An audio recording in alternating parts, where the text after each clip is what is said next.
Good evening, friends. Tonight we journey back through centuries to uncover the strange and forgotten sleep rituals of medieval times, when darkness ruled for 12 hours and people slept in two distinct phases, waking naturally at midnight for prayers, chores, and quiet conversation.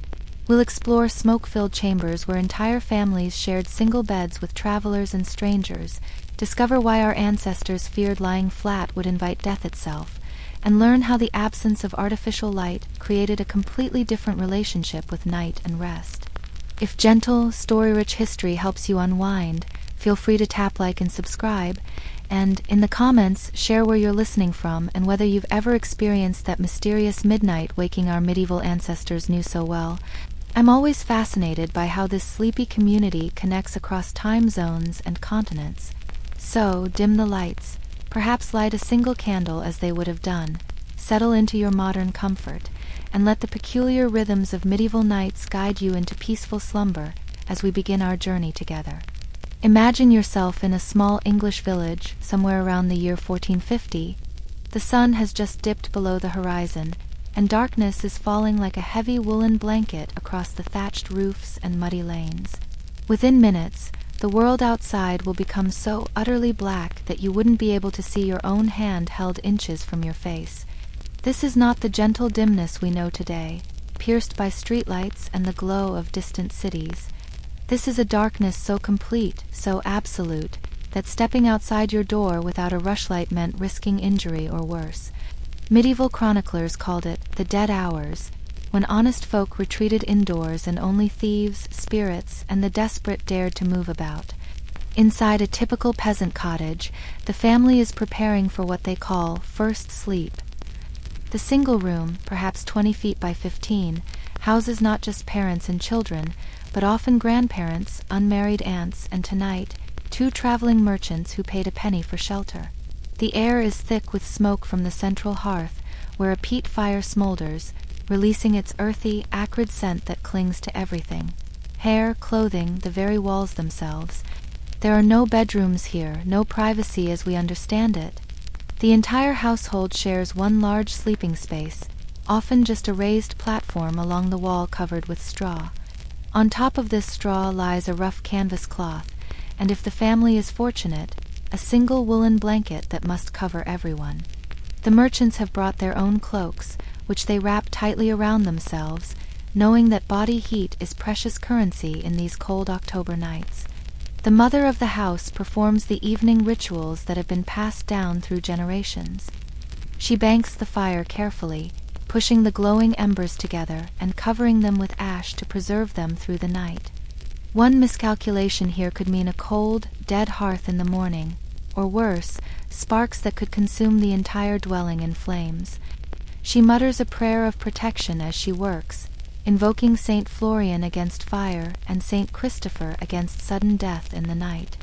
The children are already settling onto the sleeping platform, still wearing their day clothes.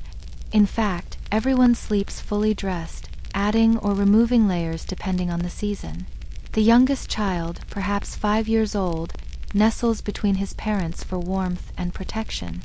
The older children arrange themselves along the platform's edge, careful to leave space for the grandmother, whose aching joints require her to sleep propped against the wall. Now comes a peculiar ritual that would seem bizarre to modern eyes. The father of the house begins arranging everyone into sleeping positions that are slightly elevated, almost sitting up. This is no accident or discomfort. Medieval people genuinely believed that lying completely flat was dangerous, even deadly. They thought that when horizontal, the body's humors would flow to the head, causing apoplexy, nightmares, or sudden death. Physicians of the time recommended sleeping at an angle of at least 30 degrees, which is why even the poorest households would stuff extra straw under the head end of their sleeping areas. The 2 merchants, accustomed to such arrangements from their travels, position themselves at the far end of the platform. They've kept their money pouches tied inside their shirts and their eating knives within easy reach. Trust is a luxury nobody can afford in these times. One of them, an older man with graying beard, begins telling a quiet story about his journey from London, his voice low and rhythmic. It's a courtesy, this storytelling, a way to ease everyone into first sleep without the awkwardness of lying in silence next to strangers. As darkness deepens outside, the sounds of the night begin. A screech owl calls from the churchyard, and several people make the sign of the cross. Owls, everyone knows, are harbingers of death, and their cries near a home mean someone will soon pass into the next world.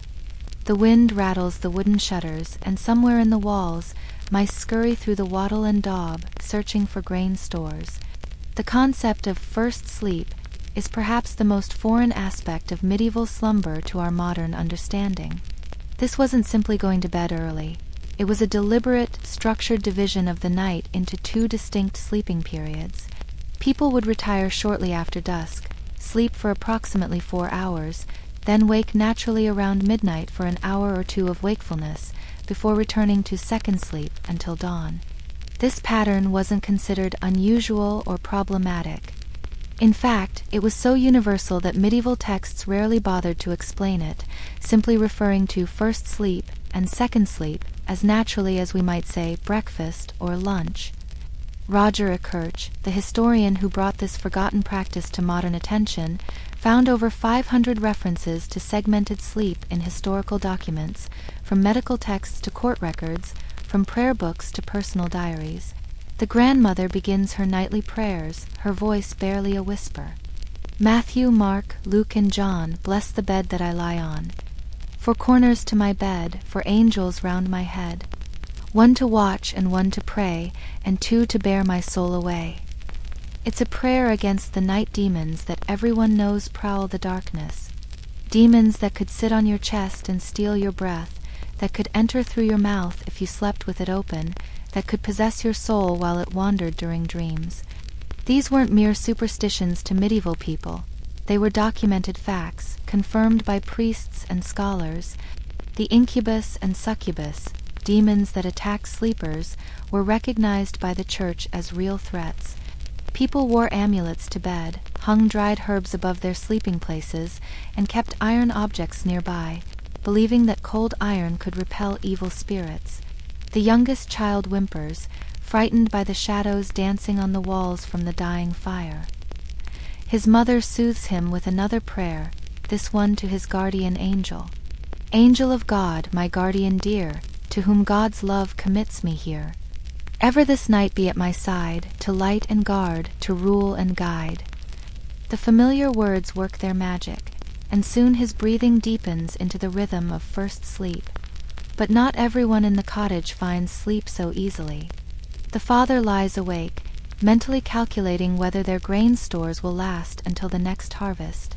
One of the merchants shifts restlessly, his stomach cramping from the hard bread and small ale that constituted supper.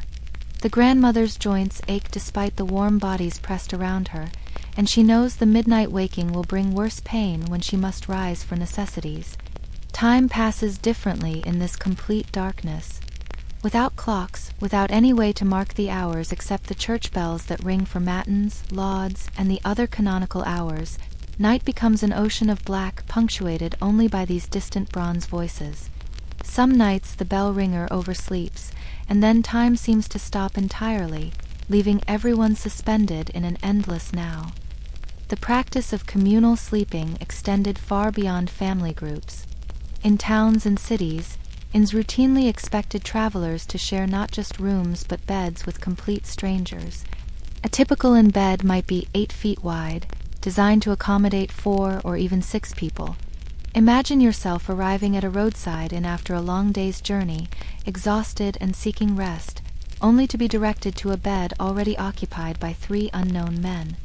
There were unwritten rules to this arrangement, of course. You kept to your allocated space, typically about 16 inches wide. You entered the bed from your designated side and stayed there. Conversation was permitted but not required, and everyone understood that accusations of theft or impropriety could lead to serious consequences, so most travelers simply endured the discomfort in silence. The fire has died to mere embers now, glowing like tiny red eyes in the darkness. The smoke has settled into a layer near the ceiling, and occasionally someone coughs as they breathe it in. This smoke, paradoxically, was both blessing and curse. It blackened lungs and stung eyes, but it also killed insects in the thatch, preserved meat hanging from the rafters, and provided a small measure of warmth even after the flames died. Outside, a dog barks in the distance, then another takes up the call. Soon half the village dogs are baying at something. Perhaps a fox near the chicken coops, perhaps nothing at all.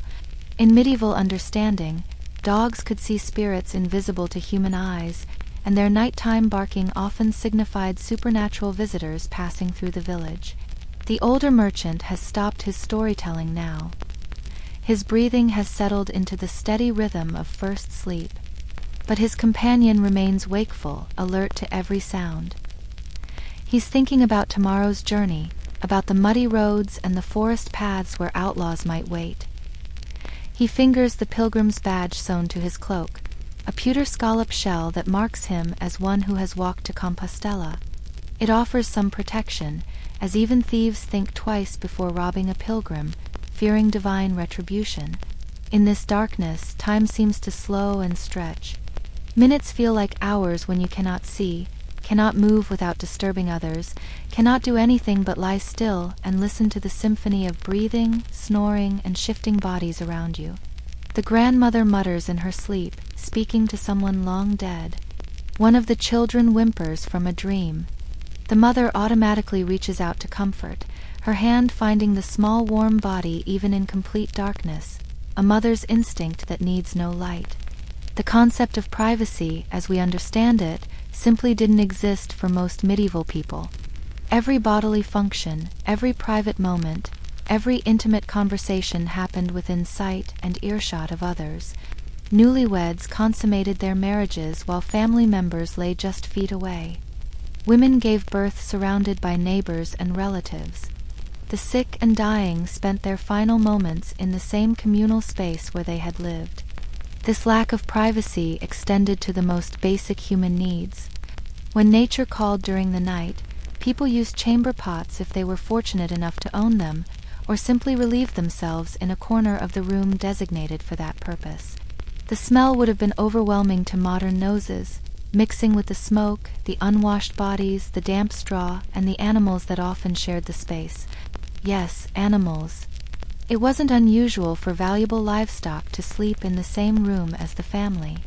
A milk cow, a few chickens, perhaps a pig, these creatures represented wealth and survival, too precious to leave unguarded in an outdoor shelter. Their body heat contributed to the warmth of the room, even as their presence added to the cacophony of nighttime sounds and smells. The first sleep begins to loosen its hold around midnight. One by one, the sleepers stir naturally, not jolted awake by any disturbance, but simply rising to consciousness as their bodies complete the first phase of rest. This is the watch, that mysterious hour or two of wakefulness that punctuated every medieval night. The father sits up slowly, careful not to disturb the children. His movements are practiced, automatic. He's done this every night for decades. In the darkness, he reaches for the rushlight he'd prepared before first sleep, a bundle of dried rushes dipped in animal fat. With practiced movements, he strikes flint against steel, the tiny sparks briefly illuminating his weathered hands. After several attempts, a small flame catches, casting dancing shadows across the cramped space. This middle-of-the-night waking wasn't considered unusual or problematic. Medical texts from the 15th century actually recommended it for better digestion and more tranquil repose, advising sleepers to lie on their right side during first sleep, then turn to the left after waking. The French physician Laurent Joubert even suggested this was the ideal time for couples to be intimate, claiming they would have more enjoyment and do it better during these quiet hours. The mother rises too, moving with the same practiced silence. She checks the banked fire, adding a small piece of wood to coax it back to life. The smoke thickens momentarily, and several people cough in their sleep. She fills a clay pot with water from the barrel in the corner, setting it near the growing flames to warm. This water will be for washing faces and hands, a small luxury in these dark hours. One of the merchants sits up, rubbing his eyes. "The watch comes early tonight," he murmurs to no one in particular. It's a common greeting during these midnight hours, acknowledging the shared experience of wakefulness. The other merchant remains still, though his breathing suggests he too is awake, simply choosing not to engage. Outside, they can hear the night watchman making his rounds. His voice carries through the shuttered windows. 12 of the clock and all is well. Guard your fires and God give you good rest. The watchman's call is both reassurance and reminder. Reassurance that someone guards against the dangers of night, reminder that fire remains the greatest threat to these timber and thatch dwellings. The night watchmen were chosen from the community's most trustworthy members, equipped with swords and bows, required to be on duty at all hours. They patrolled in groups, lighting street lamps where they existed, checking that doors were locked, ensuring that drunks and vagrants were delivered to the watch constable. In larger towns, they would ring bells to signal emergencies, gather the town guard in times of trouble, and maintain the city walls and gates. The grandmother has awakened too, though she pretends to sleep. Her joints ache too much to rise just yet, so she lies still, listening to the familiar sounds of the watch. She remembers her own mother telling her that this wakeful time was when the veil between worlds was thinnest, when prayers were most likely to reach heaven, when dreams could become prophecy. The father pulls on his boots and wraps his cloak around his shoulders. "I'll check the animals," he says quietly. This is his routine during the watch, ensuring the cow hasn't broken her tether, that the chickens are secure from foxes, that no thieves are attempting to steal their meager stores. He takes the rushlight with him, leaving the family in the glow of the rekindled hearth fire. The children sleep on, their bodies somehow knowing they're too young for the watch. Medieval wisdom held that children should sleep the entire night through, 9 or 10 consecutive hours, to support their growth. Only adults participated in this natural rhythm of segmented sleep, their bodies trained by years of practice to wake at the appropriate hour. Inside, the mother begins her watch activities. She reaches for her distaff and begins to spin thread by the firelight, her fingers working automatically in the familiar motions. This is productive time, not wasted in sleep, yet not demanding enough to fully rouse the mind. The soft whir of the spinning creates a rhythmic sound that blends with the crackling fire and the breathing of sleepers. The older merchant finally sits up, stretching his stiff back. "In London," he says quietly to his companion, "the watch is different. More watchmen, more bells, more noise even at this hour." His companion grunts acknowledgement. They begin a low conversation about trade routes and toll bridges, about which lords charge fair rates and which are known for their greed. It's the kind of practical talk that fills the watch hours, not too stimulating but engaging enough to pass the time. The Tupinamba Indians of Brazil, encountered by French priests in the 16th century, practiced the same segmented sleep, rising during the night to eat before returning to their rest. This pattern appeared across cultures, suggesting something fundamental about human sleep before artificial light changed everything. The father returns from checking the animals, bringing with him the smell of the barn, hay and manure and the warm breath of cattle. "All's well," he reports, though no one asked. He sits by the fire, pulling out a small knife and a piece of wood. By the flickering light, he begins to whittle, creating another spoon or bowl for the household. Every moment must be productive when survival depends on such small margins. The mother sets down her spinning and reaches for her prayer beads. This is the hour of matins, when monks in their abbeys are rising for their midnight prayers. She cannot read, has never seen a prayer book, but she knows the Ave Maria and the Pater Noster by heart. Her lips move silently, counting off the prayers on wooden beads worn smooth by generations of use. Medical authorities of the time claimed this middle night waking aided digestion, allowing the stomach to properly process the evening meal before the second sleep. They warned against lying awake too long, though, claiming that excessive wakefulness could unbalance the body's humors, leading to melancholy or fever. The grandmother finally rises, her joints protesting with sharp pains. She makes her way to the corner where the chamber pot sits, her movements slow but determined. Privacy is impossible. Everyone pretends not to notice, a courtesy born of necessity. After relieving herself, she returns to the sleeping platform but doesn't lie down. Instead, she sits propped against the wall, her breathing labored from the effort. "Tell us of the old days, grandmother," the mother suggests gently. It's a common request during the watch, when stories help pass the time without fully rousing the mind. The old woman's voice, cracked with age, begins to weave tales of her youth, of harvests and festivals, of the year the river froze so solid that carts could cross it, of the time wolves came down from the forest and circled the village for 3 nights. One of the merchants pulls out a small leather pouch and removes something that glints in the firelight, a pilgrim's badge from Canterbury, showing the martyrdom of Thomas Becket. He polishes it absently with his sleeve while listening to the grandmother's stories. These badges served as proof of pilgrimage, as protection on the roads, and as objects of contemplation during the long, dark hours. The sounds of the night continue their symphony. Somewhere in the walls, mice scurry and scratch. Outside, an owl calls again, and this time no one makes the sign of the cross. During the watch, superstitions seem less pressing. The wind has picked up, rattling the shutters more insistently, bringing with it the promise of rain before dawn. The younger merchant produces a pair of dice from his pouch, raising an eyebrow at his companion. A few quiet games to pass the time, nothing serious, just enough to make the minutes move faster. They play in near silence, the soft click of bone dice on the wooden floor barely audible above the fire's crackling. Gambling was forbidden by the church, but during the watch many small sins were overlooked. The father sets aside his whittling and moves to sit beside his wife. Their shoulders touch, a moment of intimacy rare in their crowded life. They don't speak, but their shared silence carries the weight of years together, of children born and lost, of harvests good and bad, of the constant struggle to keep their family fed and sheltered. This quiet companionship is one of the few pleasures the watch hours offer. Time passes differently during the watch.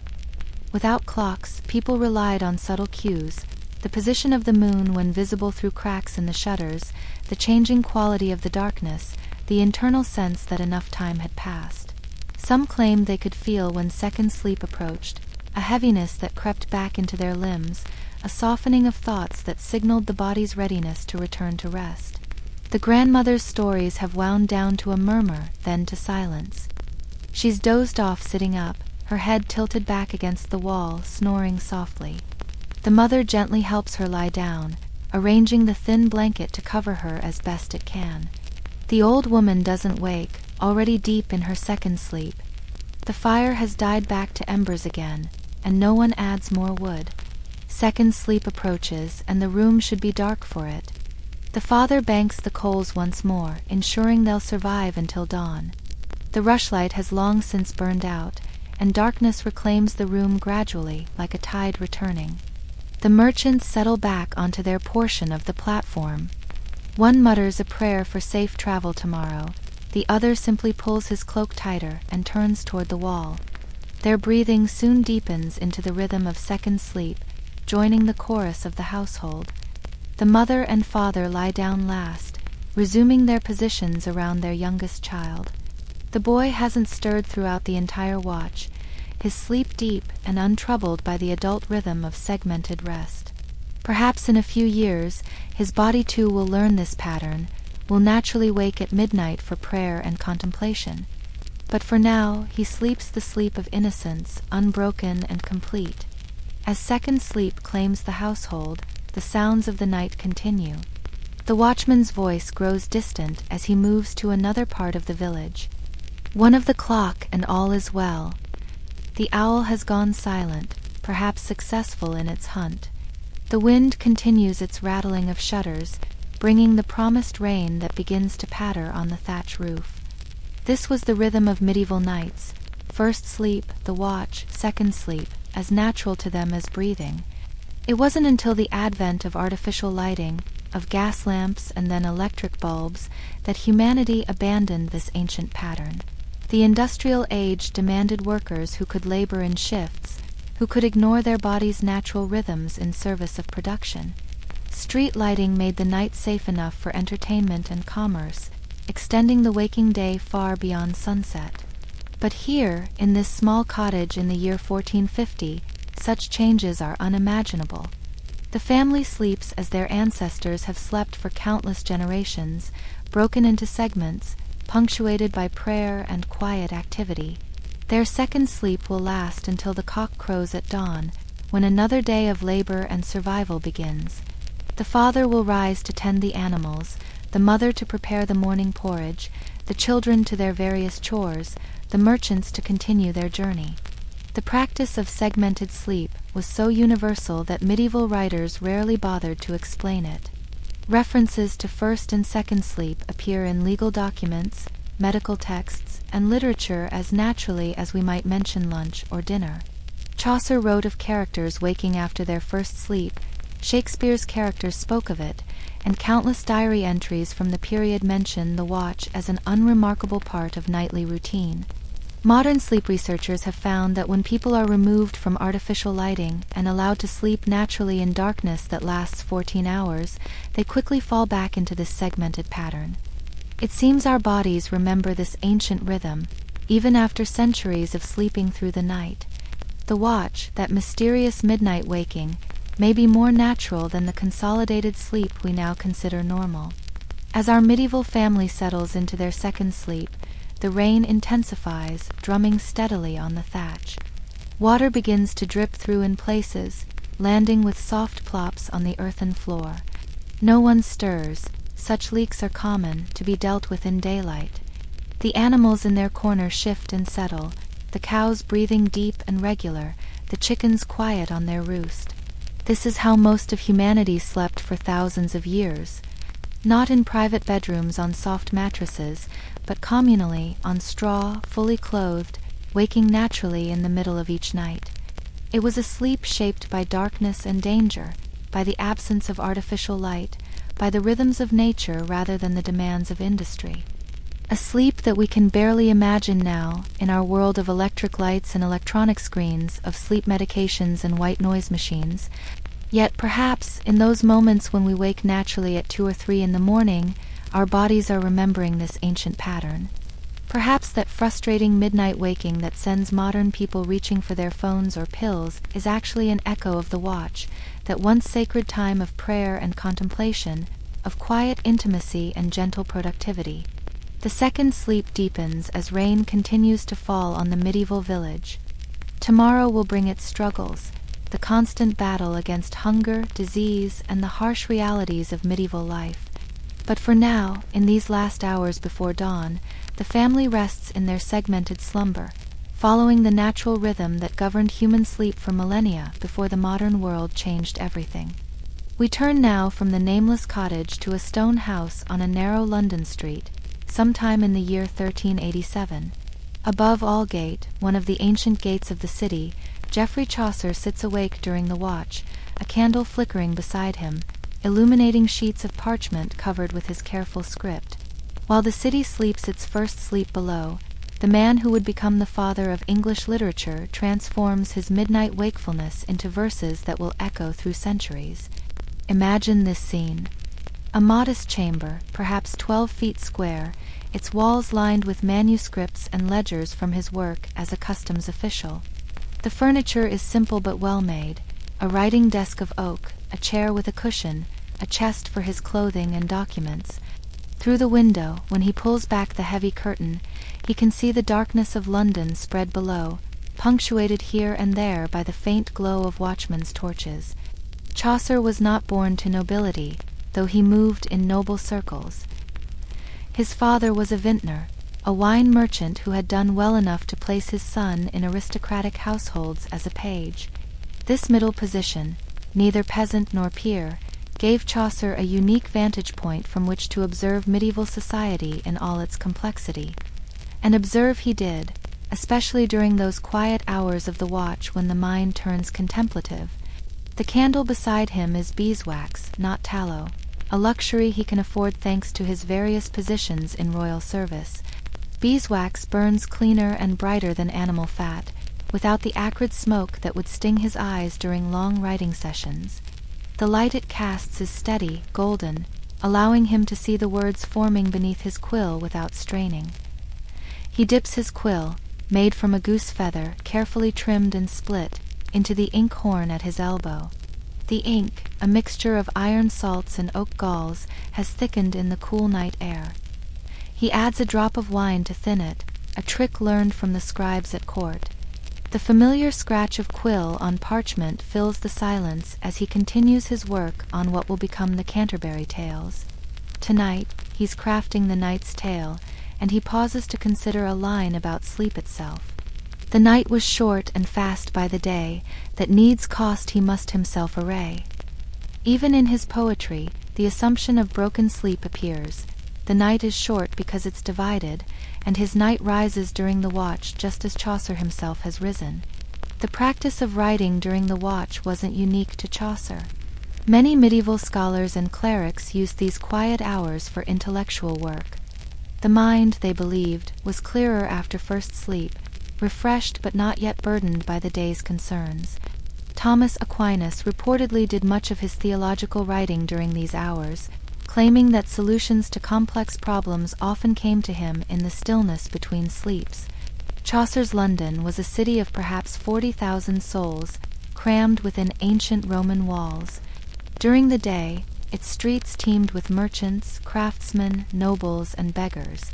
But during the watch, it became a different place entirely. The curfew bell had long since rung, shops were shuttered, and only the night watch, the sick, and those like Chaucer who used the darkness for contemplation remained awake. From his window above Aldgate, he could hear the night sounds of the city. The cry of the watch, "Remember the clocks, look well to your locks, fire and your light, and God give you good night." The occasional clatter of hooves as a messenger on urgent business passed through the gate below. The howling of dogs, the yowl of cats fighting in the alleys, the soft splash of someone emptying a chamber pot into the street despite ordinances forbidding it. The room grows cold as the night deepens. Chaucer rises from his desk, his joints stiff from sitting, and adds a small log to the brazier in the corner. He can afford a separate heating source from his cooking fire, another mark of his comfortable status.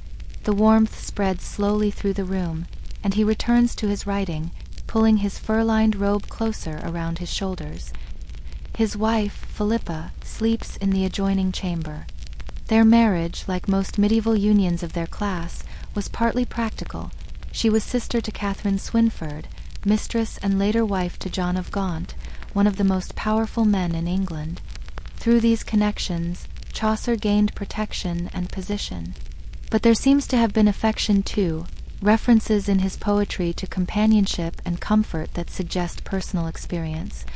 During these watch hours, Chaucer often thinks about the stories he's collected. His work as a diplomat has taken him to France, to Italy, where he possibly met Petrarch and Boccaccio. He's seen how differently people sleep in warmer climates, where the midday rest compensates for shorter nights. He's observed the elaborate bedtime rituals of French nobility, the practical arrangements of Italian merchants, the rough accommodations of soldiers on campaign. All of these observations find their way into his tales. When he writes of the reeve and the miller sharing a bedroom at the inn, he captures perfectly the awkwardness of communal sleeping. In the same chamber they were let to lie, for there was no more room in that hostelry. The scene that follows, a comedy of errors in the darkness, people climbing into wrong beds, mistaken identities, could only have been written by someone intimately familiar with the realities of medieval sleeping arrangements. The candle burns lower, and he trims the wick with a special tool, a small scissor-like device that prevents the flame from smoking. He's learned to judge time by how far a candle burns. This one, marked with rings at regular intervals, tells him perhaps an hour has passed since he woke. Soon it will be time for second sleep, but not yet.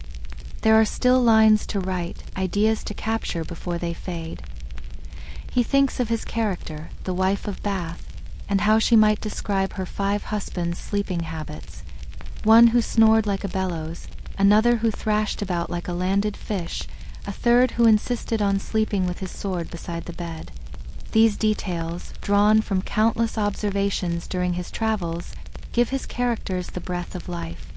They sleep, and in sleeping become real. In his earlier work, The Book of the Duchess, Chaucer had written extensively about insomnia. The narrator cannot sleep, has not slept properly for years, and fears he will die from lack of rest. This wasn't mere poetic device. Chronic insomnia was recognized as a serious medical condition in medieval times, treated with everything from poppy syrup to prayers to Saint Dymphna. The treatment, Chaucer describes, reading a book until sleep comes, was actually recommended by medieval physicians.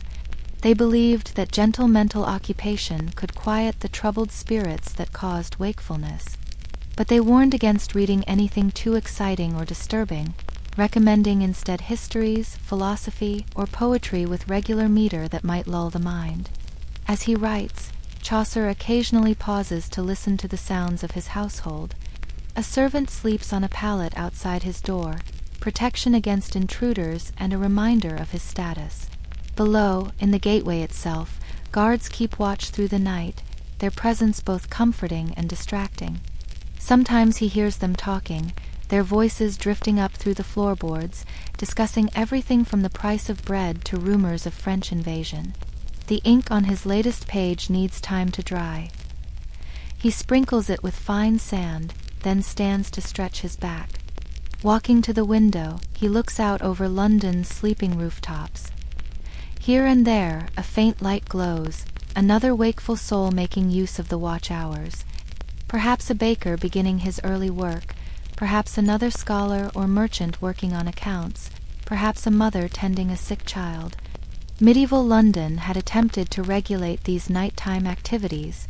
Ordinances required that fires be covered after curfew, that no one walk abroad without good reason, that taverns close their doors at the bell's ringing. But the watch hours existed in a kind of legal twilight. As long as people remained in their homes, authorities generally ignored what they did during the midnight waking. Chaucer returns to his desk, the sand now dry enough to brush away. He reads over what he's written, his lips moving slightly as he sounds out the rhythms. Middle English was still evolving, and he was helping to shape it, choosing words from French, Latin, and Anglo-Saxon to create something new. Every line was a small act of creation, building a literary language from the spoken tongues of London's streets. He begins a new section, this time focusing on the pardoner, that morally ambiguous figure who sells fake relics and indulgences. The pardoner, he decides, suffers from terrible nightmares, waking screaming from his first sleep, disturbing entire inns with his terrors. It's a detail that adds depth to the character. What sins haunt a man who trades in others' guilt and fear? The concept of dreams and their significance obsessed medieval thinkers. Dreams during first sleep were considered unreliable, influenced by the body's humors and the evening's meal. But dreams that came during second sleep, especially near dawn, were thought to be prophetic or divinely inspired. Chaucer plays with these beliefs in his poetry, sometimes honoring them, sometimes gently mocking them. As he writes, a church bell tolls somewhere in the city. 2 of the clock, it announces, though timekeeping is still imprecise enough that different churches might disagree by a quarter hour or more. Mechanical clocks are relatively new to England, installed in major churches within Chaucer's lifetime. They're changing how people think about time, dividing the day into equal hours rather than the seasonal variations of sundial time. The candle is burning low now, perhaps another half hour before it gutters out. Chaucer knows he should return to bed soon, should seek his second sleep before dawn brings its obligations. Tomorrow he must attend to his duties at the customs house, checking wool shipments, collecting taxes, maintaining the endless records that fund the kingdom's operations. But these quiet hours are precious, stolen from sleep for the sake of art. How many pages has he written by candlelight while London slumbered? How many characters have been born during the watch, taking shape in the flickering shadows between first and second sleep? He thinks of his audience, not readers, for most people cannot read, but listeners. His tales are meant to be spoken aloud, performed in great halls and humble taverns alike. He imagines them being recited during the watch, one traveler entertaining others as they wait for second sleep to claim them. The rhythm of his verses matches the rhythm of breath, of heartbeat, of the natural cadence of stories told in darkness. The wife of Bath speaks to him now, demanding his attention. She wants to tell him about her fifth husband, the one she loved best despite his cruelty. How he would read to her from his book of wicked wives during the watch hours, tormenting her with examples of female wickedness until she tore the pages from his hands. Even in describing domestic conflict, the assumption of midnight wakefulness appears. Chaucer's own reading during these hours was extensive. On his desk lie several volumes, a French translation of Boethius, a Latin chronicle, an Italian romance. Books were enormously expensive, each one representing months of a scribe's labor. His personal library, modest by noble standards but remarkable for a civil servant, numbered perhaps 40 volumes. He handled these books with appropriate reverence, understanding their value.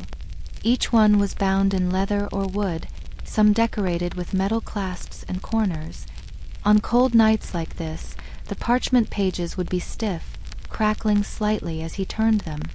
The smell of aged parchment, ink, and leather binding filled his study, a scent that marked him as a man of letters. As he prepares to end his writing session, he performs the careful rituals of preservation. The ink horn must be sealed to prevent the ink from drying completely. The quill must be cleaned and stored properly to prevent the tip from splitting. The completed pages must be weighted down to prevent them from curling in the damp London air. Most importantly, the candle must be properly extinguished. Fire was the great terror of medieval cities, where wooden buildings stood so close that flames could leap from roof to roof, consuming entire districts in hours. Chaucer uses a brass snuffer, smothering the flame rather than blowing it out, which might scatter sparks. The sudden darkness is absolute, and he stands still for a moment, allowing his eyes to adjust. By feel rather than sight, he makes his way to the adjoining chamber where his wife sleeps. The bed is a substantial piece of furniture, raised well off the floor, with a feather mattress, another mark of prosperity. Heavy curtains surround it, creating a small, warm cave within the cold room. He parts these curtains carefully, trying not to disturb Philippa's rest. But she stirs anyway, accustomed after years of marriage to his midnight writing sessions. "Finished for tonight?" She murmurs, her voice thick with sleep. He confirms that he is, settling beside her in the darkness. The bed ropes creak slightly under his weight. These need tightening again, a constant maintenance task in houses where rope and wood expand and contract with the seasons. As second sleep approaches, Chaucer's mind still turns over lines and phrases. Tomorrow night, during the next watch, he'll continue the pardoner's tale, or perhaps move on to the Franklin's story. The work is never finished. There are always more tales to tell, more characters waiting in the shadows of his imagination. This is how the Canterbury Tales was written, not in a burst of daytime inspiration, but slowly, steadily, during countless watch periods over many years. Each section bears the mark of these midnight sessions, the particular quality of thought that comes in the hours between sleeps. The stories themselves often reference this broken rest, characters waking at midnight for various purposes, the natural rhythm of medieval life embedded in the narrative structure. Modern scholars have noted that Chaucer's poetry shows remarkable consistency in its references to time and sleep, suggesting he wrote from direct experience rather than literary convention. When he describes a character's insomnia, the physical symptoms match medical texts of the period. When he writes of dreams, they follow the patterns medieval people expected: chaotic after first sleep, potentially meaningful before dawn. The second sleep claims him finally, deeper and heavier than the first. In a few hours, the bells of London will ring for prime, calling the faithful to prayer and the city to another day of commerce and survival. But for now, Geoffrey Chaucer sleeps the second sleep, his mind still working perhaps, turning over words and rhythms, preparing for the next night's watch and the next page of his endless tales. The bells of St. Mary le Bow have just rung 11 times, and Thomas Brewster adjusts his thick woolen cloak against the October chill as he begins his rounds through the streets of medieval London. He carries a lantern in one hand, its weak light barely penetrating the absolute darkness that has swallowed the city, and a staff in the other, ready to defend himself against whatever the night might bring. As one of the city's night watchmen, he inhabits a world that most citizens never see, a realm of shadows and secrets that exists between first and second sleep. The position of night watchman was not one men sought eagerly. It required walking through pitch-black streets where every shadow might hide a cutthroat, where supernatural terrors were believed to be as real as the mundane dangers of fire and theft. Yet someone had to guard the sleeping city, to ensure that morning would find it intact, and so men like Thomas took up the lantern and staff, becoming the thin line between order and chaos during the darkest hours.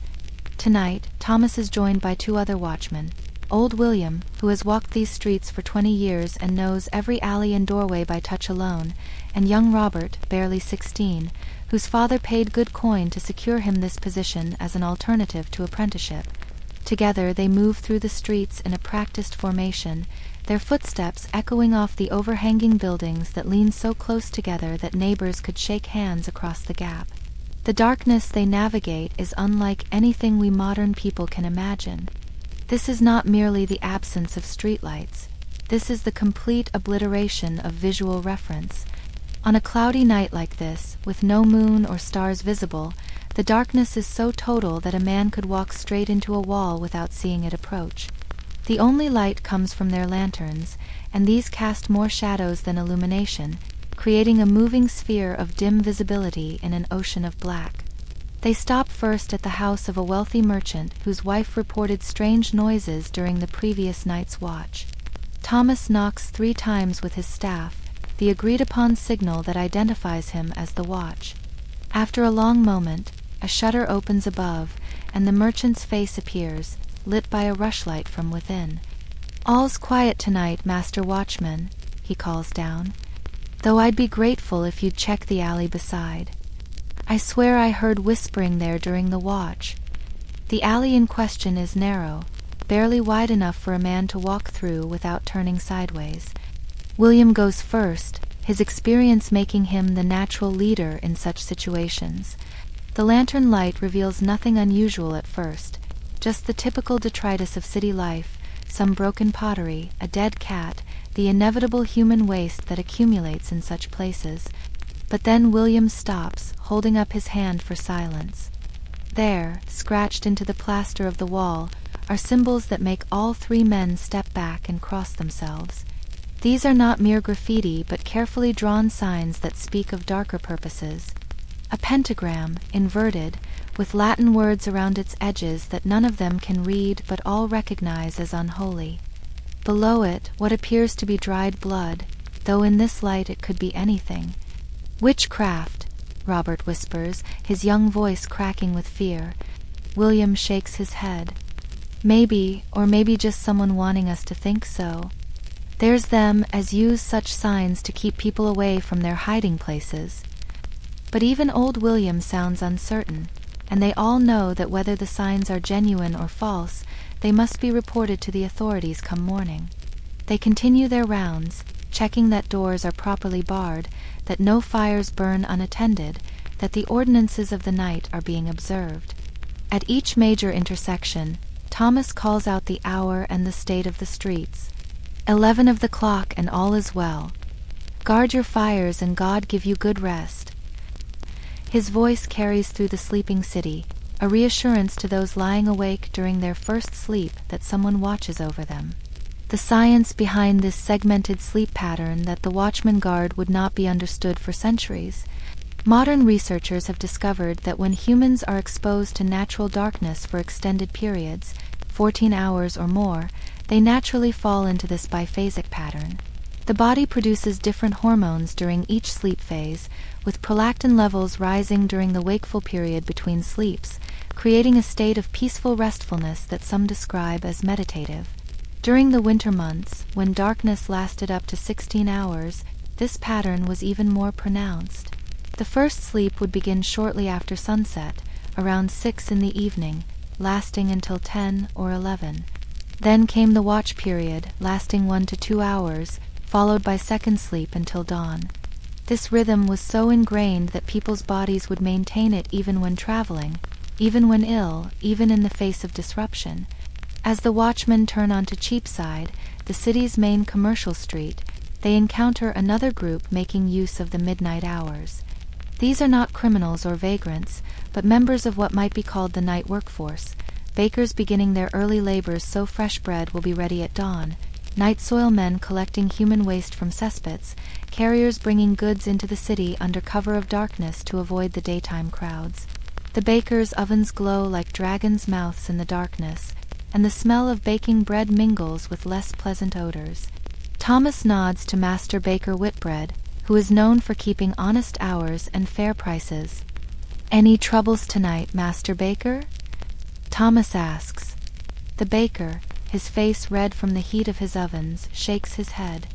"Quiet as the grave, Master Watchman, though I did see strange lights in the old Templar church ruins earlier. Might be worth a look."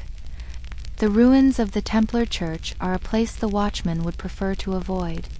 Destroyed during the suppression of the order decades ago, the broken walls and collapsed roof create a maze of shadows where anything might hide.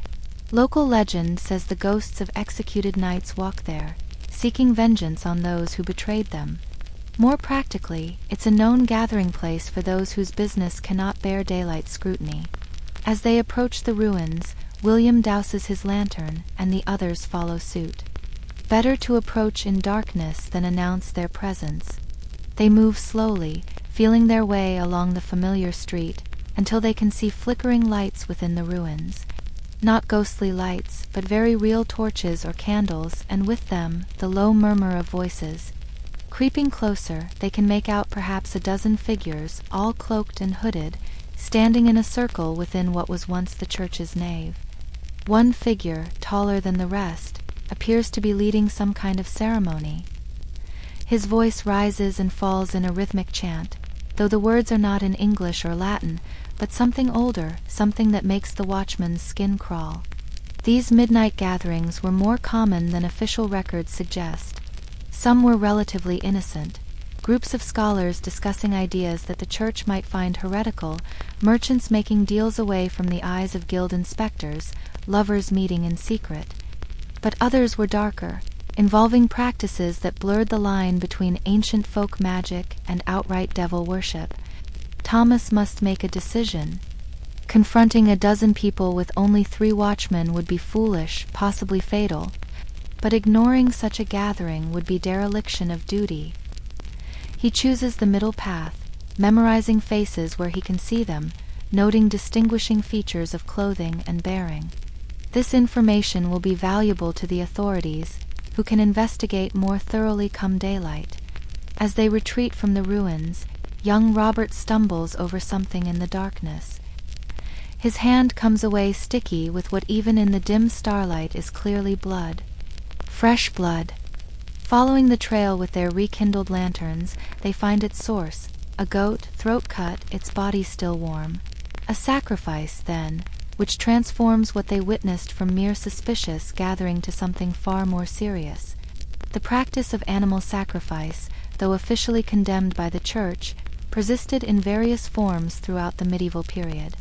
Some believed it could cure disease, others that it brought good fortune or cursed enemies.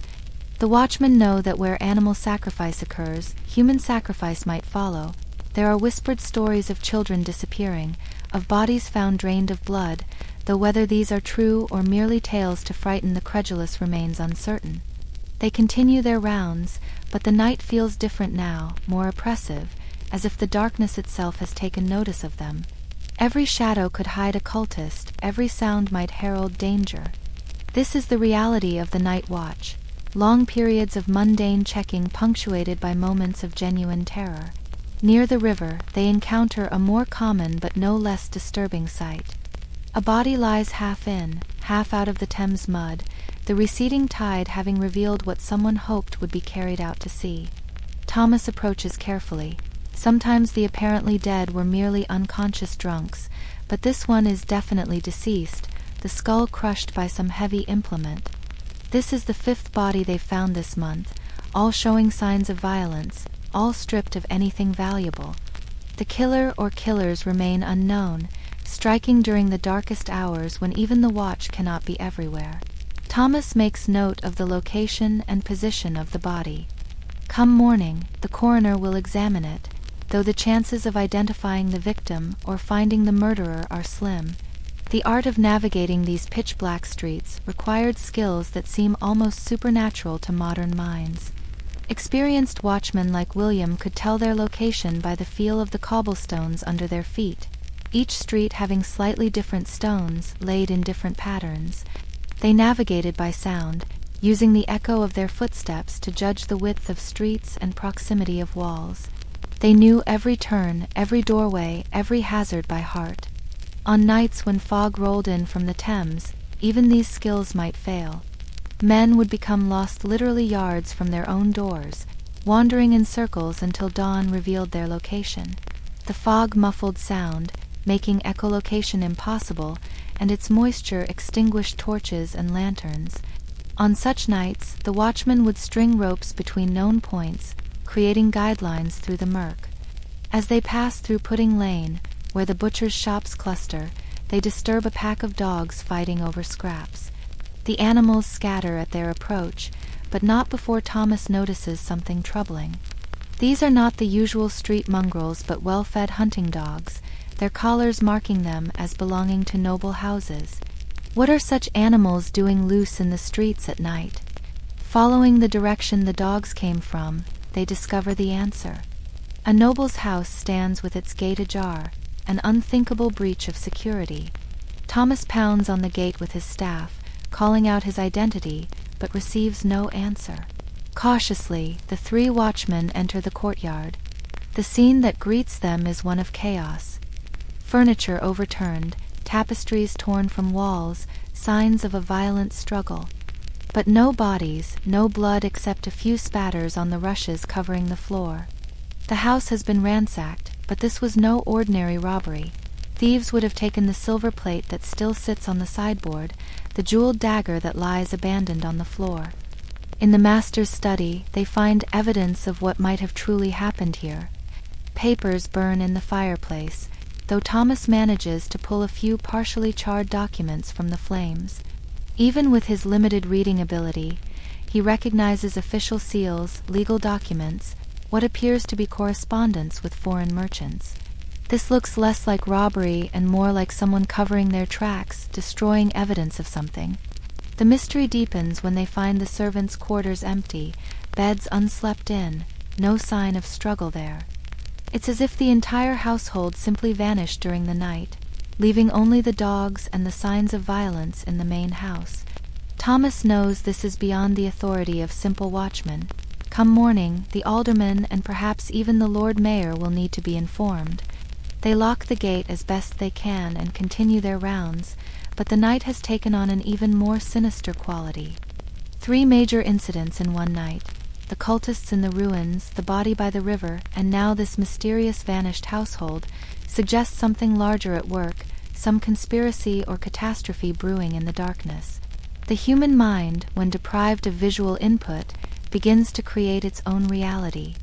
The watchmen know this phenomenon well. Shadows become monsters, wind becomes whispers, the creak of wood becomes footsteps. They've learned to distinguish between what their fear creates and what truly exists, but on nights like this, the line between imagination and reality grows thin. Studies of medieval court records reveal that most crimes occurred not during the pitch-black depths of night, but during the twilight hours of dusk and dawn, when there was just enough light to see but shadows provided cover. The true depths of night were generally too dark for even criminals to operate effectively. But those crimes that did occur in full darkness were often the most serious. Murders, conspiracies, acts of treason plotted while the city slept. As they near London Bridge, they encounter one of the city's official link boys, young men who carried torches to guide wealthy citizens through the dark streets. This one, a boy named Jack whom Thomas knows well, is running, his torch streaming sparks behind him. He nearly collides with the watchman in his haste. "Master Thomas!" Jack gasps, struggling to catch his breath. There's something at the bridge, something terrible. The boy is genuinely terrified, his hands shaking so badly he can barely hold his torch. I was guiding Master Pemberton home when we saw it, hanging from the bridge gates. It weren't there an hour ago, I swear it. The watchmen hurry toward the bridge, Jack trailing behind them, clearly reluctant to return to whatever he's seen. As they approach the stone gates that mark the entrance to London Bridge, their lanterns illuminate something that makes even experienced William gasp. A body hangs from the gate, but this is no ordinary execution. The corpse has been mutilated, symbols carved into its flesh, its clothing arranged in a ritualistic manner that speaks of dark purpose. Around its neck hangs a placard, the words written in what appears to be blood. The first of 7, the watch begins. Thomas realizes with a chill that has nothing to do with the October air that this message is meant for them, for the night watch. Someone knows they discovered the gathering at the ruins, knows they found the body by the river, knows they investigated the abandoned house. Someone has been watching the watchers. Old William, who has seen much in his 20 years of night work, studies the body with professional detachment. "This ain't been dead long," he observes. "An hour, maybe 2. Done elsewhere and brought here." He points to the lack of blood on the ground beneath. "Takes several men to hoist a body that high, especially in the dark. This was planned, organized. The implications are troubling. A group capable of such coordination, operating in the pitch-black streets without detection, suggests a level of organization that goes beyond simple criminal activity." Thomas thinks of the strange gathering in the ruins, wonders if this is their work, a warning or perhaps a boast. They cut the body down, leaving it would cause panic come morning, and Thomas sends Robert to rouse the nearest constable. This has escalated beyond what the night watch can handle alone. They need more men, need the authority to search houses, to question suspects, to investigate what increasingly looks like a conspiracy of significant proportions. While they wait for reinforcements, Thomas and William discuss what they've witnessed. In their years of watching, they've seen many strange things: secret meetings, mysterious disappearances, unexplained phenomena. But tonight feels different, as if something long hidden is emerging from the shadows, using the darkness that has always sheltered secrets to mask something far more sinister. The science of why humans naturally woke during the night remains partially mysterious even to modern researchers. Some theorize it was an evolutionary advantage, allowing our ancestors to tend fires, check for predators, and maintain social bonds through quiet nighttime conversations. Others suggest it was simply a natural response to the long darkness, the body's way of breaking up the monotony of extended night. Medieval people, lacking scientific explanation, created their own understanding. They believed the watch hours were when the veil between worlds grew thin, when prayers were most powerful, when both angels and demons walked the earth. The night watchmen, moving through these hours while others lay in their beds, were thought to witness things that ordinary people were spared from seeing. As dawn approaches, the darkness begins its slow retreat. First, the absolute black softens to deep gray, then shapes begin to emerge from the gloom. Buildings become visible as darker masses against a lightning sky. The watchmen can finally extinguish their lanterns, no longer needing their feeble light to navigate. But with the coming light comes the realization of how much the night has hidden. They spot signs they missed in the darkness, blood trails they didn't see, symbols chalked on walls, messages left for those who know how to read them. The city that emerges from the night is subtly different from the one that entered it, changed by activities that only the watch witnessed. Thomas makes his report to the arriving constables, detailing everything they've seen and discovered. The body from the bridge is taken away, the abandoned house is sealed pending investigation, plans are made to raid the ruins where the gathering took place. But Thomas knows that by tonight, evidence will have been destroyed, participants will have fled, and the darkness will once again provide cover for whatever conspiracy stalks the streets. As his watch ends and he heads home to his own bed, Thomas reflects on the strange profession he's chosen. To be a night watchman is to inhabit a different world from daylight citizens, to know the city's dark secrets, to stand guard against threats that most people prefer not to acknowledge. It's a lonely, dangerous job, walking through pitch-black streets where every shadow might hide death. Yet someone must do it. Someone must guard the sleeping city, must witness what happens in the darkness, must stand between civilization and the chaos that would consume it. The night watch serves as humanity's eyes in the blind hours, navigating by skill and instinct through dangers both real and imagined. Modern cities, bathed in electric light, have forgotten the true meaning of darkness. We've lost the skills of navigation by sound and touch, the ability to function in absolute blackness, the knowledge of what the night truly holds. But in medieval times, when darkness ruled for half of every day, these skills were essential, and those who mastered them, the night watchmen, were civilization's unsung heroes. The tradition of the night watch would continue for centuries, evolving eventually into modern police forces. But something was lost in that transition. The intimate knowledge of darkness, the skills of navigation without sight, the understanding of how different the world becomes when vision fails. The medieval night watchmen were the last generation to truly know the night, to inhabit it rather than simply endure it. As Thomas finally reaches his home, the bells begin to ring for prime, calling the city to wake from second sleep and begin another day. The merchants will open their shops, the craftsmen will return to their work, the noble lords will hold court. Few will think of what transpired in the darkness, of the battles fought and mysteries uncovered while they slept. But tonight, when darkness falls again, Thomas and his fellow watchmen will return to the streets. They'll light their lanterns, take up their staffs, and venture once more into the absolute black of medieval night. They'll navigate by sound and memory through streets that become alien in the darkness, witness gatherings that cannot bear daylight, discover crimes that only night could hide. This is the true secret of medieval darkness, not just that it was darker than we can imagine, but that it was inhabited. While most people retreated into first and second sleep, others emerged to use the darkness for their own purposes. And standing between these two worlds, the sleeping and the wakeful, the lawful and the criminal, were the night watchmen, guardians of a darkness we can no longer truly understand. We ascend now from the smoke-filled cottages and dangerous streets to the upper chambers of Warwick Castle, where Lady Margaret de Beauchamp prepares for her nightly rest in the year 1452. The difference between her sleeping arrangements and those of the common folk, we've observed, is as vast as the gulf between heaven and earth. Here, in rooms that tower above the surrounding countryside, sleep is not merely rest but ritual, not simply necessity but performance, orchestrated by a small army of servants whose sole purpose is to ensure their ladies' comfort through the dark hours. The bedchamber itself is a testament to wealth and power.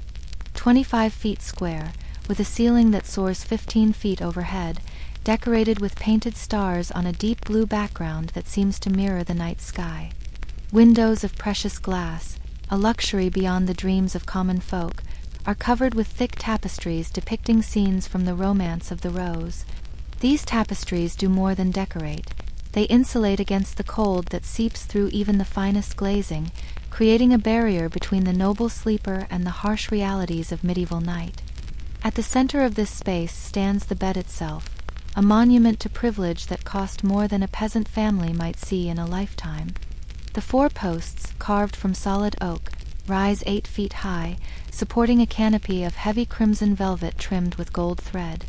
From this canopy hang curtains so thick that when drawn, they create a room within a room, a private space that can be heated by body warmth alone even in the depths of winter. Lady Margaret sits at her dressing table as her ladies-in-waiting begin the elaborate process of preparing her for sleep. This is not the simple disrobing of common folk who sleep in their day clothes. This is ceremony, each step prescribed by tradition and rank. First, her elaborate headdress is carefully removed, the pins that secure it counted and placed in a silver box. Pins are expensive, and losing even one would reflect poorly on the servant responsible. Her hair, released from its bindings, falls to her waist in waves of auburn that have been carefully maintained with weekly washings of rose water and monthly treatments with egg whites and honey. One lady-in-waiting begins to brush it, counting out 100 strokes exactly, while another prepares the night coif that will protect her hair while she sleeps. This coif, made of finest linen and embroidered with her family arms, is itself a work of art that would take a skilled seamstress weeks to complete. The undressing continues with methodical precision. Her outer gown of blue silk is unlaced and lifted away, to be carefully examined for any stains or tears that might require attention. Beneath this, a kirtle of fine wool, then another of linen, each layer removed and inspected. Finally, she stands in her chemise, made of linen so fine it's nearly transparent, a garment that cost more than most people's entire wardrobe. But she will not sleep in this chemise. A special night chemise awaits, made of even finer fabric, perfumed with lavender and rose, warmed by the fire until it will feel like summer sunshine against her skin. The changing from day chemise to night chemise is done with practiced efficiency, preserving her modesty even among her female attendants. While this intimate ritual proceeds, other servants prepare the bed itself. The coverlets, there are 6 in winter, each of different weight and warmth, are turned back in precise order. The sheets, of linen so fine it feels like silk, have been perfumed with a mixture of rose petals, lavender, and exotic spices from the East. These sheets are changed not weekly or monthly, but every 3 days, a luxury unimaginable to those who sleep on straw. The warming pan ceremony begins. This is not the simple heated stone wrapped in cloth that common folk might use. This is a brass pan on a long handle, filled with glowing coals from apple wood that burns sweet and clean. A servant runs this pan between the sheets, moving it in slow circles to ensure every inch of the bed is warmed. Too long in one spot and the sheets might scorch, too quick and cold spots remain. It's a skill that takes months to master. The mattress itself deserves special attention. Not 1 but 3 mattresses lay atop the bed frame. The first, closest to the ropes, is filled with fresh straw, changed monthly. Above this, a mattress of wool, beaten and aired weekly to maintain its loft. And finally, the ultimate luxury, a feather bed made from the down of thousands of geese, so soft that lying upon it feels like floating on a cloud. These mattresses rest not on simple boards but on a network of ropes, stretched tight and interwoven in a complex pattern. These ropes must be adjusted weekly, tightened where they've stretched, replaced where they've worn. A specialized servant, the bedkeeper, maintains this foundation, understanding that the quality of noble sleep depends on the perfection of this support. As Lady Margaret approaches her bed, her chamber servants perform their own choreographed movements. One holds a silver basin of rose water for her to wash her hands and face. Another presents a small golden cup containing a nighttime draught, warm wine mixed with herbs that promote peaceful sleep. A third stands ready with her prayer book, open to the evening devotions that must be said before sleep can properly begin. The prayers themselves are not the simple folk prayers of the common people. These are elaborate Latin devotions, read from an illuminated book of hours that represents years of monastic labor. Each page is a masterpiece of medieval art, decorated with gold leaf and brilliant pigments made from crushed gems and rare minerals. Lady Margaret reads by the light of beeswax candles in silver candlesticks, her lips moving silently through prayers she's known since childhood. The privilege of sleeping alone, or nearly alone, cannot be overstated in the medieval context. While peasants crowd together for warmth and merchants share beds with strangers, Lady Margaret enjoys the ultimate luxury of space. Her husband, Lord Warwick, maintains his own bedchamber, visiting hers only by invitation and arrangement. This separation, impossible for common folk, marks the pinnacle of aristocratic privilege. Yet she is never truly alone. At the foot of her great bed lies a smaller trundle bed where her most trusted lady-in-waiting will sleep, ready to attend to any nighttime needs. This woman, usually of minor nobility herself, serves as companion, guardian, and witness.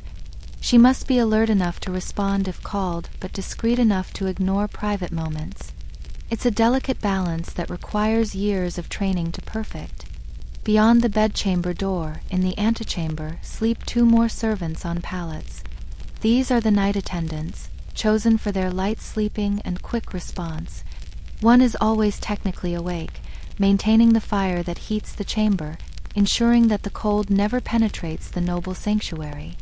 They work in shifts through the night, one sleeping while the other watches, changing places at predetermined intervals. The fire itself is a carefully managed affair. Not the smoky peat or wood fires of common homes, but a clean-burning arrangement of seasoned oak and apple wood, selected for heat and pleasant scent. The chimney, a relatively recent innovation, draws the smoke up and away, keeping the air in the chamber relatively clear. The fireplace is deep and wide, designed to throw heat into the room while keeping sparks safely contained. The bedtime ceremony continues with the lighting of the night lights. Not crude rushlights or smoking tallow candles, but pure beeswax tapers that burn clean and steady.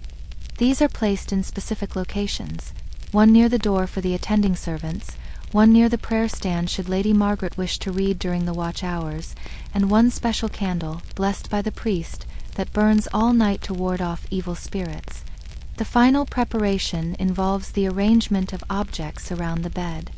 On one side, a small table holds a silver bell to summon servants, a cup of watered wine should she thirst in the night, and a small knife, not for defense but for cutting fruit or trimming candle wicks. On the other side, her prayer beads hang from the bedpost, within easy reach for midnight devotions. As Lady Margaret settles into her feather bed, the curtains are drawn around her with ceremonial precision. These curtains do more than provide privacy. They create a microclimate, trapping body heat and the warmth from the hot warming pan, maintaining a comfortable temperature through the cold night. The space within becomes a private world, separate from the chamber, separate from the castle, separate from all the harsh realities of medieval life. The curtains themselves tell stories. Woven in Flanders at enormous expense, they depict scenes from courtly romances and religious tales. In the flickering candlelight that penetrates the gaps, these figures seem to move and dance, creating a dreamlike atmosphere that blurs the boundary between waking and sleeping. Some nobles believed these images influenced their dreams, choosing curtains with scenes of paradise to encourage pleasant sleep. Inside her curtained sanctuary, Lady Margaret performs her own private rituals. She arranges her pillows, 3 of them, each filled with different materials. The first, filled with duck down, supports her head. The second, containing dried herbs and flowers, releases soothing scents as it warms. The third, a special pillow filled with hop flowers, is believed to promote deep sleep and prevent nightmares. The sophistication of noble sleeping arrangements extended to their understanding of sleep itself. Unlike common folk who simply accepted the two-sleep pattern as natural, nobles had access to medical texts that attempted to explain and optimize sleep. They knew that sleeping on the right side aided digestion, that certain foods before bed caused nightmares, that the phases of the moon affected sleep quality. Lady Margaret's physician has prescribed specific sleeping positions for her various ailments. For her occasional headaches, she must sleep with her head elevated on an extra pillow. For digestive issues, she lies on her right side with her knees slightly bent.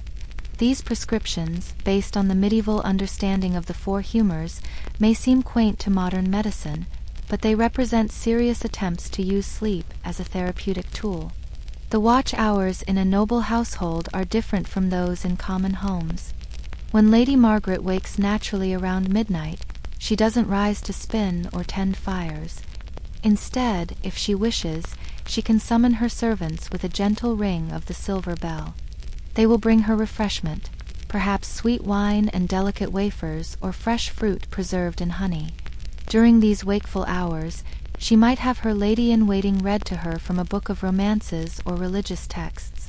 The servant's voice, trained to be soothing and melodious, creates a gentle sound that can either engage the mind or allow it to drift.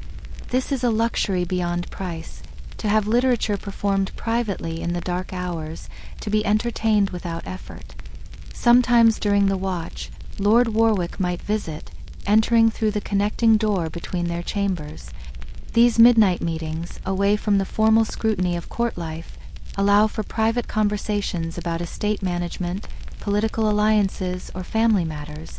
The curtained bed becomes a council chamber, where important decisions are made in whispered conferences.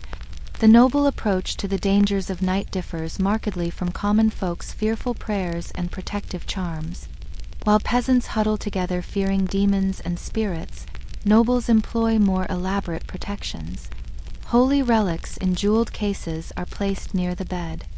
Pieces of the true cross, thorns from Christ's crown, bones of saints, these sacred objects create a spiritual barrier against evil. The chamber itself has been blessed by the castle chaplain, with holy water sprinkled in each corner and prayers said over the threshold.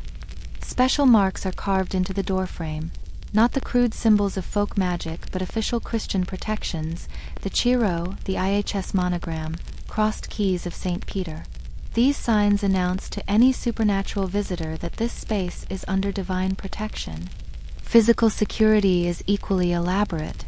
The chamber door is not simply barred but locked with complex mechanisms that would challenge even skilled thieves. The windows, those precious glass panes, are protected by iron bars disguised as decorative elements. The very height of the chamber, accessible only through a series of guarded passages and stairs, makes unauthorized entry nearly impossible. Yet the greatest security comes from human vigilance. Beyond the chamber servants, guards patrol the corridors throughout the night. These are not simple watchmen but trained soldiers, armed and armored, ready to respond to any threat. Their footsteps, regular and reassuring, can be heard through the thick wooden door, a constant reminder that violence, while always possible in medieval times, must pass through many barriers to reach the noble sleeper. The morning awakening ritual mirrors the evening's complexity. It begins not with Lady Margaret's natural waking, but with careful preparation by her servants. The fire is built up to warm the room, fresh washing water is heated, breakfast items are prepared. Only when everything is ready does the senior lady-in-waiting gently call through the bed curtains, announcing the hour and the weather. The curtains are drawn back slowly, allowing Lady Margaret's eyes to adjust to the morning light. She doesn't leap from bed as common folk must, rushing to their labors. Instead, she remains propped on her pillows while servants busy themselves around her. One brings warm water for washing, another presents options for the day's clothing, a third reads any messages that arrived during the night.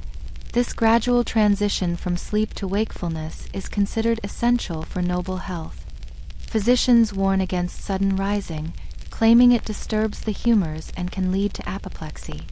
The slow, supported awakening, surrounded by comfort and attended by servants, is seen not as indulgence but as medical necessity. The contrast with common sleeping arrangements becomes most stark when nobles travel. Despite their best efforts to maintain standards on the road, they must sometimes endure conditions that approach, though never equal, those of ordinary people. Lady Margaret, when visiting other castles or religious houses, travels with a small army of servants and wagons full of bedding. Her travel bed, though smaller than her home furnishing, is still elaborate. It can be dismantled and reassembled, its pieces fitting together with clever joints and pins. Her personal mattresses travel with her, rolled and wrapped in oiled cloth to protect them from weather. Her sheets, pillows, and curtains, all marked with her arms to prevent theft, accompany her everywhere. Even so, travel exposes nobles to discomforts they never experience at home. Strange sounds in unfamiliar castles disturb their sleep. The wrong orientation of the bed, medieval nobles were particular about sleeping with their heads to the east, can cause restless nights. The absence of familiar servants, replaced by local attendants who don't know their preferences, creates anxiety. Some nobles become so attached to their sleeping arrangements that they refuse to travel at all. They send representatives to conduct business, missing important ceremonies and political opportunities rather than endure inferior sleeping conditions. This might seem like excessive delicacy to modern minds, but in an age when sleep was considered crucial to health and even survival, such concerns were taken seriously. The economics of noble sleeping arrangements reveal much about medieval society. The bed itself, with its carved posts and elaborate hangings, might cost as much as a small manor house. The annual expense of maintaining it, replacing ropes, cleaning and airing mattresses, washing and perfuming sheets, paying specialized servants, could support several peasant families for a year. This vast expenditure wasn't mere ostentation. In a society where power was displayed through visible wealth, the bedchamber served as a stage for political theater. Important visitors might be received in the bedchamber, seated on cushions near the great bed while the noble reclined in luxury. The bed itself became a symbol of power, its size and elaboration announcing the owner's status. The inheritance of beds was taken as seriously as the inheritance of land. Great beds were specifically mentioned in wills, passed from generation to generation like precious jewels. The bed where kings and queens had slept, where heirs had been conceived and born, where ancestors had died, these became relics of family history, too valuable to sell regardless of financial need. Yet for all their luxury, noble sleeping arrangements couldn't entirely escape medieval realities. Fleas and bedbugs, though less common than in humble dwellings, still plagued even the finest beds. The herbs strewn among the bedding, wormwood, tansy, pennyroyal, were there not just for scent but for pest control. Regular washing and airing of bedding was as much about controlling vermin as maintaining freshness. Disease, too, showed little respect for rank. When plague or sweating sickness struck, all the luxury in the world couldn't guarantee safety.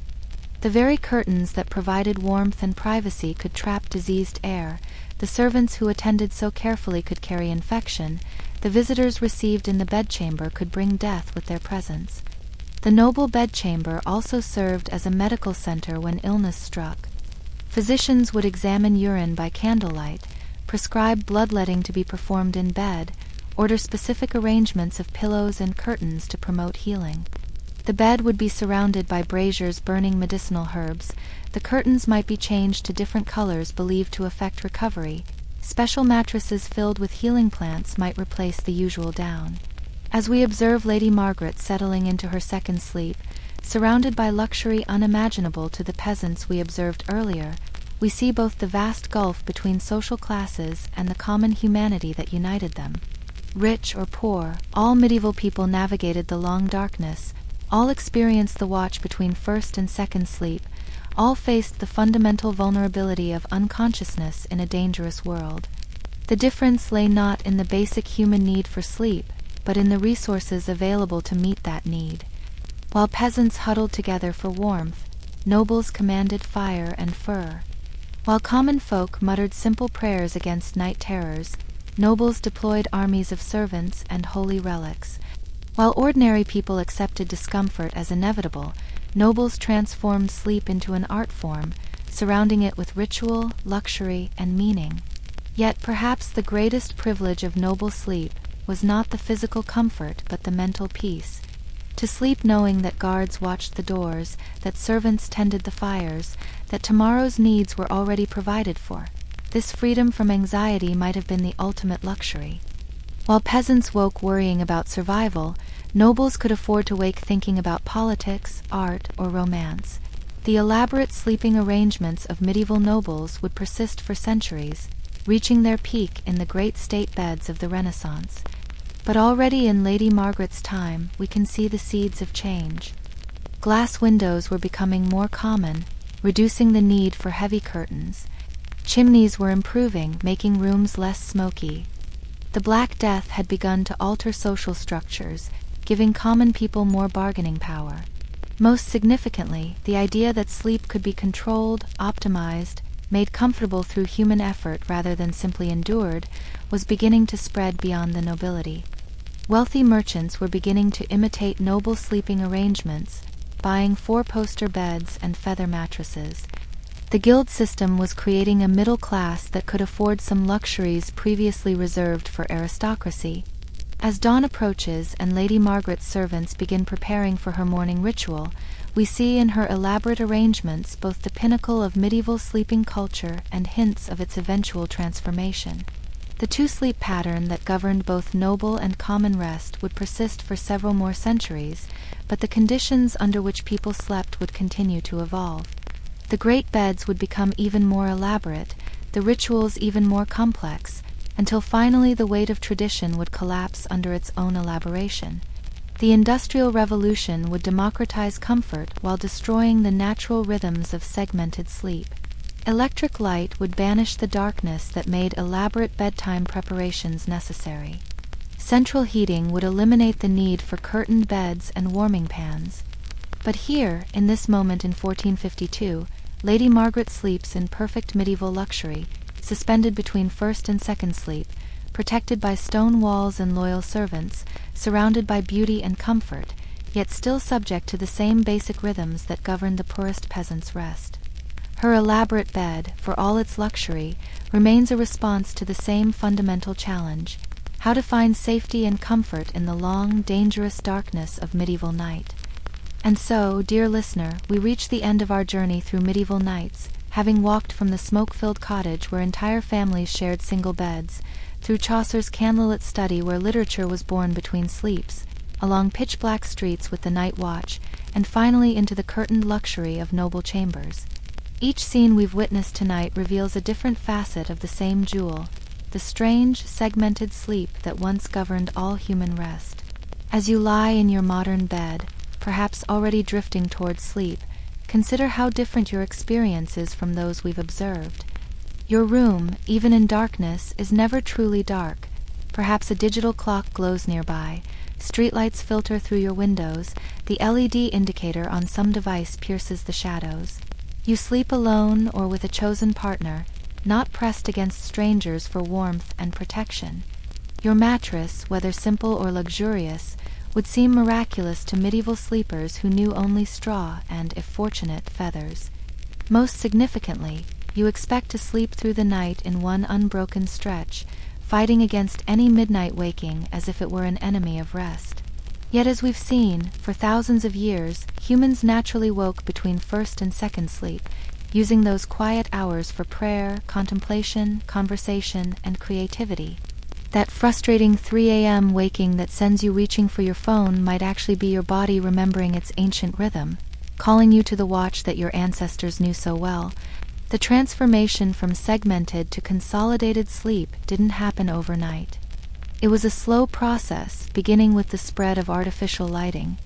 First came better candles and oil lamps that extended the usable day. Then gaslighting made entire streets navigable after dark. Finally, electric light banished darkness almost entirely, making night optional rather than mandatory. With artificial light came new patterns of work and leisure. Factories could operate in shifts around the clock. Entertainment could extend long past sunset. The natural boundary between day and night, which had governed human activity since the beginning of time, suddenly became permeable. We gained freedom from darkness but lost something precious in the exchange: our connection to natural rhythms, our comfort with darkness, our ability to navigate by sound and touch. The Industrial Revolution didn't just change when we slept, but how we slept. Mass production made comfortable beds affordable to ordinary people. Central heating eliminated the need for bed curtains and communal sleeping. Indoor plumbing meant no more chamber pots or midnight trips to outdoor privies. Each advancement increased our comfort but also our isolation, transforming sleep from a communal activity to a private one. Perhaps most importantly, we've lost the cultural framework that made segmented sleep meaningful. Medieval people had specific activities for the watch hours: prayer, reflection, quiet conversation. They had expectations and traditions that gave structure to midnight waking. We, having forgotten this heritage, experience middle-of-the-night wakefulness as insomnia, a problem to be solved rather than a natural pattern to be embraced.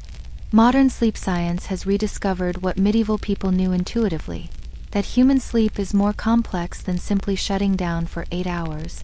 Research shows that when people are removed from artificial lighting and allowed to sleep naturally in extended darkness, they quickly return to the old pattern of segmented sleep. Our bodies remember, even if our culture has forgotten.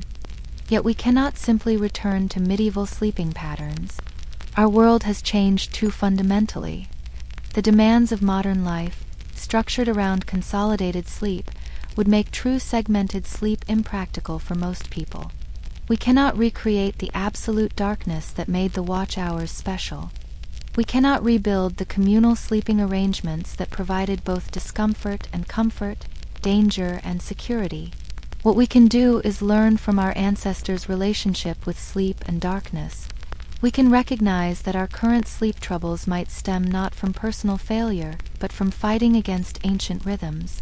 We can create bedtime rituals that echo medieval practices, the gradual transition from wake to sleep, the importance of routine, the value of darkness.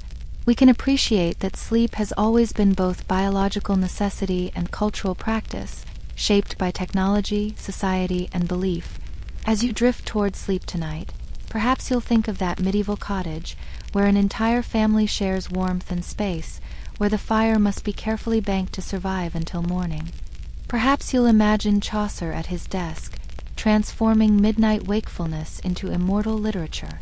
Perhaps you'll hear the night watchman's call, echoing through streets so dark that navigation required skill and courage.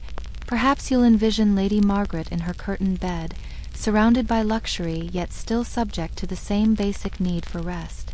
Each of these scenes represents a different solution to the same fundamental challenge: how to find safety and rest in the vulnerable hours of sleep. The peasants solved it through community, sharing warmth and protection. Chaucer solved it through creativity, using waking hours for artistic production. The night watch solved it through vigilance, sacrificing their own rest to guard others. The nobles solved it through resources, surrounding themselves with servants and comforts. We modern sleepers have our own solutions: white noise machines instead of prayer, sleeping pills instead of herbal drafts, security systems instead of night watchmen, climate control instead of bed curtains. Yet the fundamental vulnerability remains. Every night we surrender consciousness, trusting that we'll wake again, that the world will still be there when we open our eyes. In this way, we are connected to every human who has ever lived, united by the universal need for sleep. The merchant in medieval London and the office worker in modern New York, the peasant woman spinning during the watch and the modern parent checking on children at 3 a.m., the night watchman patrolling dark streets and the modern security guard monitoring cameras, all part of the same human story of navigating darkness and seeking rest. The medieval world we've explored tonight might seem foreign, even bizarre, with its 2 sleeps and communal beds, its night demons and warming pans. Yet it was a world where sleep was taken seriously, where bedtime rituals had meaning, where the natural rhythms of light and dark governed daily life. In our electric age, we've gained much but perhaps lost some wisdom about the importance of rest, the value of darkness, the natural patterns of sleep. As this narrative draws to a close, let your mind release the images we've conjured. Let the medieval cottage fade back into history. Let Chaucer's candle gutter out. Let the night watchman complete his rounds. Let Lady Margaret sink into her second sleep. These scenes have served their purpose, carrying you through 4 hours of gentle historical exploration, hopefully easing you toward your own rest. The practice of using stories to encourage sleep is itself ancient. Medieval parents told children tales during the watch hours. Travelers entertained each other with stories while sharing beds at inns. The rhythm of narrative, the gentle flow of words, the gradual building and releasing of mild interest, all these have always been tools for easing the transition from wakefulness to sleep.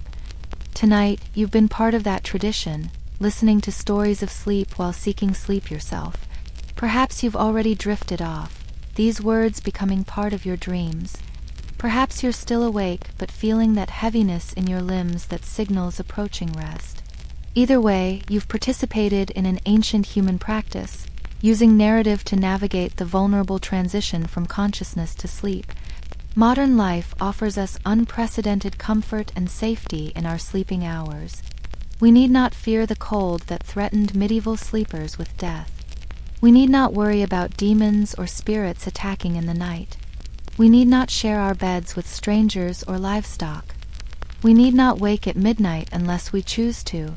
These are privileges our ancestors could barely imagine. Yet perhaps we've also lost something in our modern sleeping arrangements.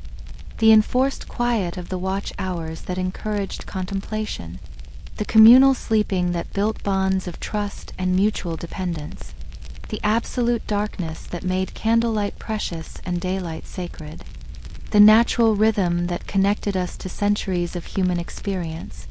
As you settle deeper into your pillow, let yourself appreciate the simple miracle of your modern bed, the mattress that supports you without lumps of straw, the covers you can adjust to your exact comfort, the privacy that lets you sleep without strangers' breath on your neck, the security that lets you rest without fear. These are luxuries beyond the dreams of medieval nobility. But also remember that you carry within you the echoes of ancient sleep patterns. That midnight waking is not a flaw but a memory. That the need for bedtime rituals is not childish but deeply human. That the vulnerability of sleep connects you to every person who has ever lived. You are part of a chain of sleepers stretching back through history, each finding their own way to navigate the necessary surrender of consciousness. The bells that once marked the canonical hours, calling medieval people to prayer and dividing their night, have been replaced by the tyranny of alarm clocks, demanding we wake not when our bodies are ready but when society requires. We've traded natural rhythms for artificial schedules, communal sleeping for isolation, darkness for eternal light. Whether this trade has been worthwhile is a question each of us must answer. But tonight, in these quiet moments before sleep, we can temporarily escape modern demands. We can let our bodies remember older rhythms. We can appreciate the darkness, even if it's not complete. We can perform our own bedtime rituals, even if they're different from medieval preparations. We can acknowledge our connection to the long chain of human sleepers, all seeking the same basic comfort and rest. The historian who studies sleep discovers that it's never just about unconsciousness. It's about culture, technology, belief, and social structure.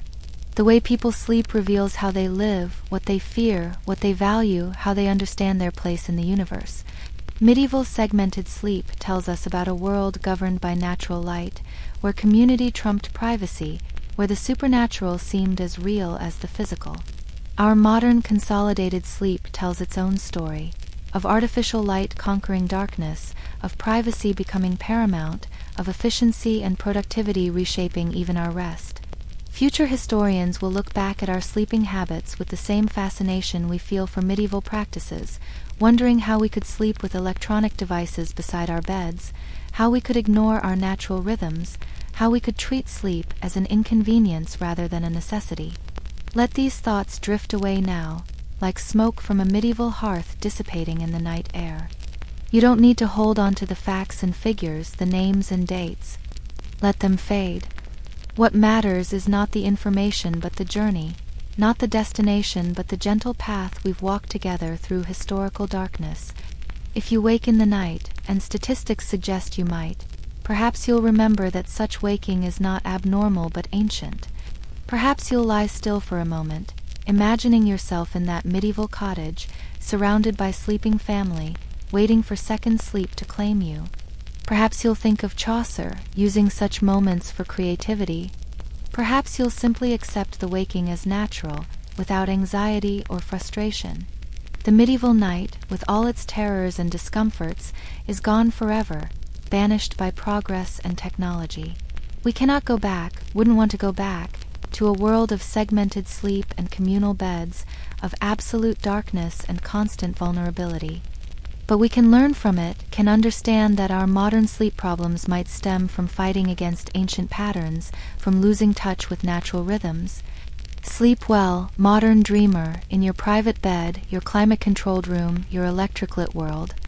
But know that you are connected to all who came before, all who surrendered to sleep's necessity, all who navigated the darkness in their own ways. Your sleep tonight is both uniquely yours and part of an ancient human story, individual yet universal, modern yet timeless. The candles are extinguished. The warming pans have been removed. The night watch has completed its rounds. The first sleep has ended, the watch has passed, and second sleep beckons. Let history fade into dream. Let the medieval night give way to modern rest. Let yourself sink into the timeless rhythm of human sleep. May your rest be peaceful, your dreams gentle, and your waking refreshed. And may you remember, in some quiet corner of your sleeping mind, that you are part of the great chain of human sleepers, stretching from the first humans who sought safety in darkness to the last who will close their eyes under alien stars. Sleep now, as humans have always slept, seeking rest, comfort, and the promise of tomorrow's dawn.